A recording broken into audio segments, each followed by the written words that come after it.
And a 1 and a 2 and a... Good afternoon. Y'all haven't seen me in a while, but it is I, McHugh David, publisher and editor of the news. I'm here this afternoon with our guest, Mr. Garry Frog Talbert, candidate and also incumbent for Parish Council District 2. Good afternoon, sir. How are you? I'm doing good. How are you doing today? I'm doing well. Now, last time I went through the normal repertoire of my show, I was told I talked too much, but we are going to cover your traffic and your weather today, along with a couple of updates. And a reminder, please go early vote. It is Friday afternoon at 4:30. You're looking at heavy traffic heading back into Livingston Parish on I-12 westbound, with some heavy delays after the 10-12 split. But nothing too terrible. Actually, a pretty decent drive back on a lovely day. It is currently 92 degrees, as we mentioned before. Getting those nice cool mornings, real hot in the afternoon. And it will continue that way really through the entirety of next week. A couple of things of note, as Mr. Talbert will know from last night's Parish Council meeting, they did pass the master plan unanimously, which was kind of a surprise move. From the 2013 version, they will now be working on zoning. I know that Tracy Girlinghouse said that his first stop is going to be with Department of Homeland Security Emergency Preparedness, Mark Harrell, to look for money. Scooter Keen's ordinance about punishments and sending falsely acquired permits back through the permitting process did pass. So it will be interesting to see what kind of teeth the parish has moving forward. We're waiting for Parish President Leighton Ricks to sign both of those. A reminder to please early vote starts tomorrow, 8:30 a.m. to 6 p.m. every day, except Sunday, at the Denham Springs Walker Branch Library, as well as the Registrar of Voters. And I got through it in under 2 minutes. So, Mr. Talbert, we're going to get to you. Take it over. Tell us a little bit about yourself, your family life, your job, those sorts of things. You know, I'm a regular old guy, businessman, living watching. I've got 3 kids, Matthew 29, Lauren 26, Jacoby 19. Married to my wife Tracy since 96. I turned 58 in November. You know, I'm not a lot different than the demographics of Watson. You know, I'm not anything special. Sure. I mean, I'm just a regular guy. I mean, so I guess that's how I would describe me. Sure. So what do you do for a living? I own a fuel company. I got a partner. Andrew Day and I are partners in a company called Frogs Wholesale Fuel. We're a wholesale fuel distributor, and I own a truck stop. I'm over at Frogs at Magnolia Beach. Mm-hmm. Frogs at Magnolia Beach took on 6 foot of water in August of 2016. So we've been recently remodeled. Back in May of 17, we opened up. It's been fairly successful. So that's who I am. That's what I do. Well, let's jump into your time as a councilman.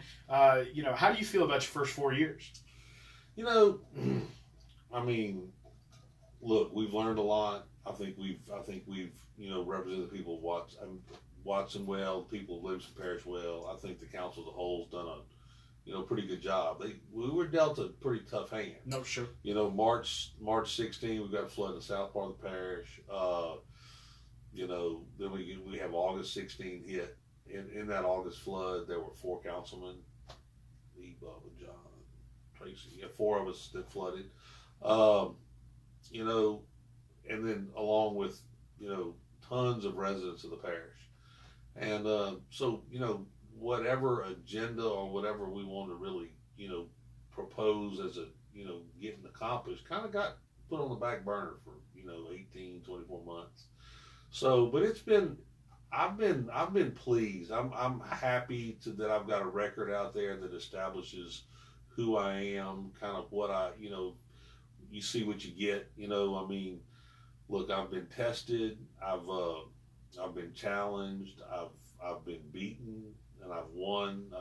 I've shown leadership on the council. So, overall, I would say it's been I think I said the other night at the chamber, it's been one of the most rewarding and frustrating experiences of my life.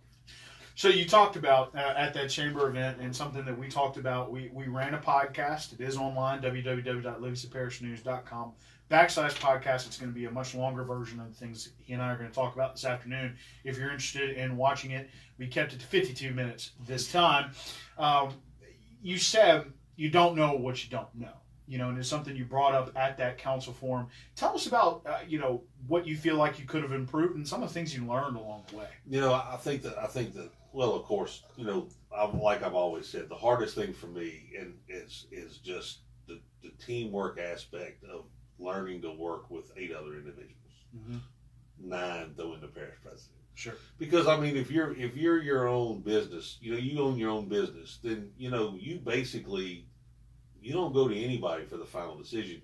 You might get input from your customers and market trends and all kind of other things, but you ultimately make the decision of what you're going to do and how you're going to move forward. You don't have to ask anybody's permission. Right. And so, that was the hardest learning curve for me is the, I thought I had an idea. I just go explain it, everybody'd understand it, we'd move forward. And I guess it was naive, or I thought I was a better convincer of people than sure. But ultimately, that was the hardest thing. But I don't know. I think the council overall has done a really good job. I think that I wouldn't have asked for any other 8 guys to serve on the council, and I'm hoping that the 3 incumbents that are being challenged, all get to serve again, because I think that Jeff's done a great job representing his district. I know Scooter's done a great job representing his district, and I feel I've done a great job representing Watson. And we all have a love for the parish within what we strive to accomplish and what we want to accomplish. Well, and speaking of Scooter Keene, he did say good afternoon. So good afternoon, Scooter. And hello, Miss Margaret. I know you have left the office, but we appreciate you watching. So, talking about that kind of gets you into, I guess you can say, talking about working with those other guys. What do you see moving forward should you be elected? You get another 4-year term. 7 of us have worked together for, if the 3 incumbents get reelected, 7 of us have worked together. Right. You know what I'm talking about? And don't get me wrong, on the campaign trail, going out to these meet and greets and different functions, I've met both candidates for District 8 and visited with both of them. I've met all 4 candidates. Is it 4 in District 6? Yes. Yeah, all 4 candidates in District 6. I hadn't talked to G Boy much. I've met him a couple times. I met Miss Muriel when she was coming before the council before she even announced her candidacy.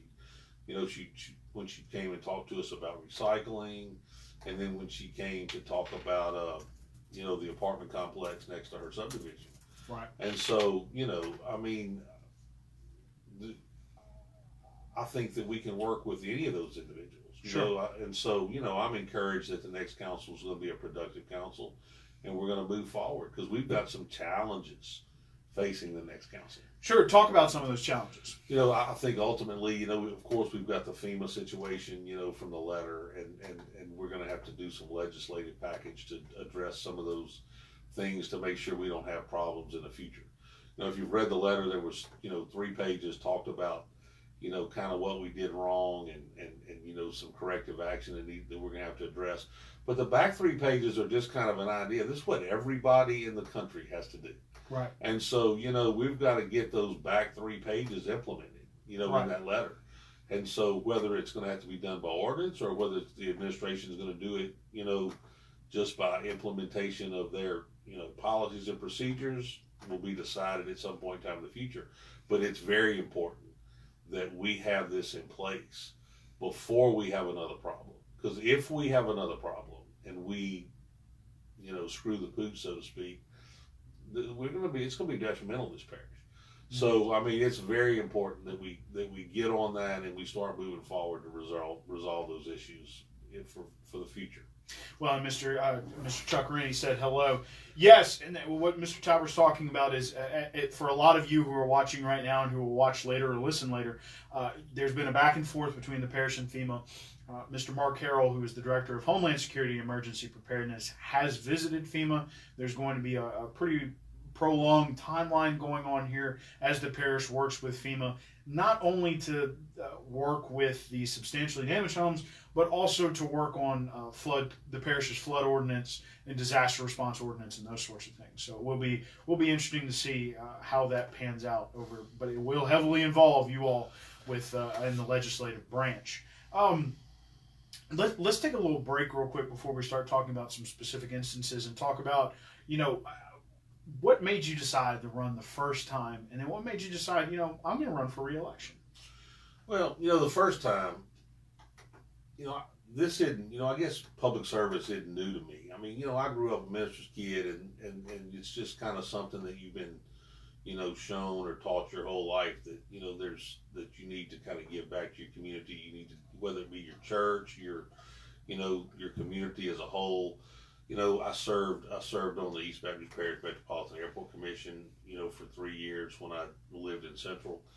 I had served on the Livingston Parish Recreation District up in Watson, and then served as chairman through the park expansion. And so, when I watched the previous council and some of the, I don't want to say dysfunction, just it seemed to get bogged down a lot of times in, not moving the parish forward, just in the debate of how things would happen. And I just felt that we knew the parish needed a change. I put my hat in the ring, and I happened to be one of the 9, that we had 9 new councilmen get reelected. I just happened to be the person that the community of Watson chose. So, we go through this flood process, the flood and the recovery process, and then you look at where you are when May comes around, April comes around, and you start thinking about, okay, am I going to run again? It's tough on your family, but what have I accomplished? What's left to accomplish? How important, do I think, it is for me to get reelected and, continue to serve, and just the discussions with my wife and then just evaluations of myself and whether I had what it took to, do this for 4 more years, and, was I energized to do it? And that's kind of how you get to that process, point. I had some people approach me at running for other offices, and, there really wasn't a lot of consideration of that because, I think, at certain levels you kind of get a buffer between you and your constituents. And the one thing about the council is you are the person that they come see. Mm-hmm. So you're talking with them one-on-one. You don't have a, administrative aid to help you. You're dealing with your constituents face to face. And, if you're going to help people, that's the best way to do it, face to face. So we talked about, the challenges y'all will have going forward over the next 4 years with regard to FEMA. A couple of things that are coming up that have come up this year and that will span into next year. First, let's just talk about the 1 cent sales tax. Was on the spring, kind of a little snafu at the council meeting. Shane Mack brought up some discussion about trying to reappropriate funds. That all got pushed off. Kind of brought to light that you and some other councilmen weren't real hip on the idea of the 1 cent sales tax, and especially not having on spring ballot. We've heard recently from Parish President Leighton Ricks that he is okay with it being on the fall ballot. Talk to us about that and the renewal of that 1 cent sales tax. I just think that people don't realize how important that renewal is going to be. I don't think I'm not sure, and I don't want to discount what people know or don't know, but from looking at it from the council point of view and looking at the budget, look where revenue comes from. DPW is wholly funded through that tax. The roads that you see overlaid are overlaid by that tax. When you see MPO money coming in, like on the Dunn Road project, or you see that, bridges that are getting repaired in the parish through the state bridge program, that match money is coming through that tax. Mm-hmm. So, if that tax fails, it's going to be a miserable job being a parish councilman. Mm-hmm. Because basically all you're going to have to know is the word no. Right. I can't. There's no revenue. I mean, it's just not what you want to do. So it's just really important that we put a unified front together and talk about the benefits to the residents on this tax. That, tax renewal coming up, in the fall. And the reason I was so adamant about not having the spring is just watching what happened on the mosquito abatement fee. I think that, what we have, 13.2% people, voter turnout. And that meant that 15,000 people didn't care, or the weather was too bad, or they weren't aware. Mm-hmm. Guess what? In the fall of 2020, we're electing a president. Mm-hmm. Everybody's going to be aware there's an election. Right. And typically, historically, voter turnout on presidential elections is tremendous. Mm-hmm. So we're going to get everybody, or the majority of the people, in Livingston Parish to come vote. And that item, the renewal of that sales tax, will be on that ballot. Yeah. And so whatever the outcome will be, we'll know that the majority of the residents spoke. It won't be a 12% voter turnout that decided what happened or didn't happen, or 13% in a particular situation. And I think that's important. Mm-hmm. And so, the days of putting taxes on obscure elections, I think, need to go away. I think we need to make elections, more rare, so to speak. Not that we don't want to have elections. I think that, they need to be loaded up, mm-hmm. so that if we have an election every other fall, or whatever the case may be, there's going to be a ton of important issues on it, and there are going to be tons of people that you need to choose who's going to represent you in the future. And I think when you get that, then you're going to draw from a bigger base, and you're going to have more representation on what's actually happening in your community with the outcome of those elections. And with a larger ballot, you kind of spread that cost around too.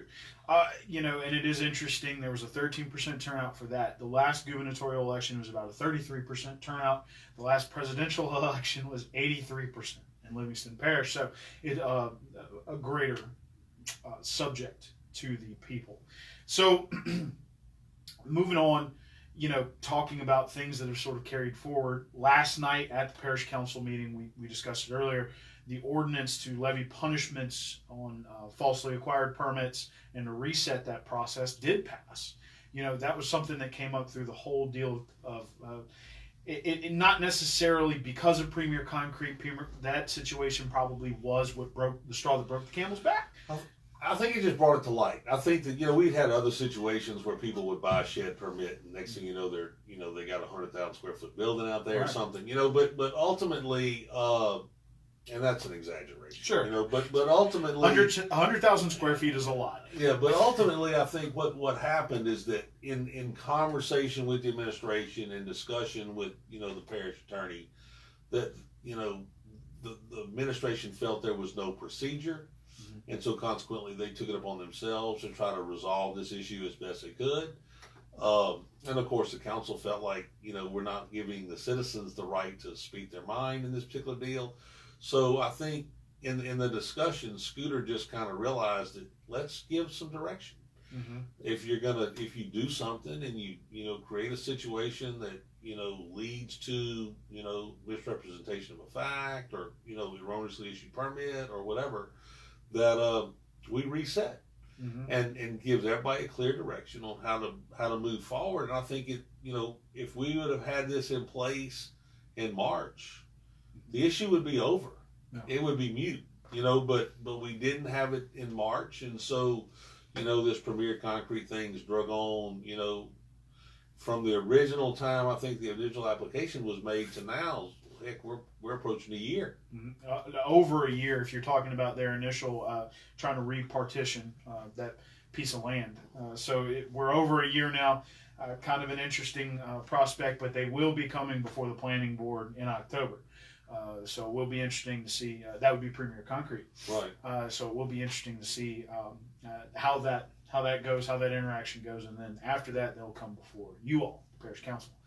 Talking about one more issue. That is, as of a vote of last night, a unanimous vote, which was kind of a surprise, will carry forward, should you be elected, in the next 4 years. And that is the master plan. Y'all enacted it last night by an ordinance, not a resolution. And it looks like y'all are going to be trying to move forward with zoning. Still have to discuss how y'all want to distribute it. In the original master plan, it talked about anything from police jury districts to parish council districts. Y'all sound like y'all are going to do it by parish council district, and it'll be a conversation that y'all have. You discussed talking about the economic corridor first. Well, I mean, the initial thing that it talked about, zoning was that area, that economic corridor, which was what, 190 down to the interstate. It's about a mile and a half north and south of the interstate. And so it just carries through the parish and resolving, identifying what needs to happen on that as far as zoning, because ultimately that is a big economic boom for the parish if as the interstate develops, as these interchanges develop, as service roads get built, then it creates industry and stuff can develop along those areas so that they have easy access to transportation. And so I think it's just something that's important that we get zoned so that for one of two things, we protect that corridor so that we ensure that the parish has some base for villages other than people's homes, that we grow, whether it be a commercial enterprise or an industrial enterprise, we grow that area to benefit the economic impact of the parish. Plus, it'll show people outside that area that the sun rises and sets after we implement zoning.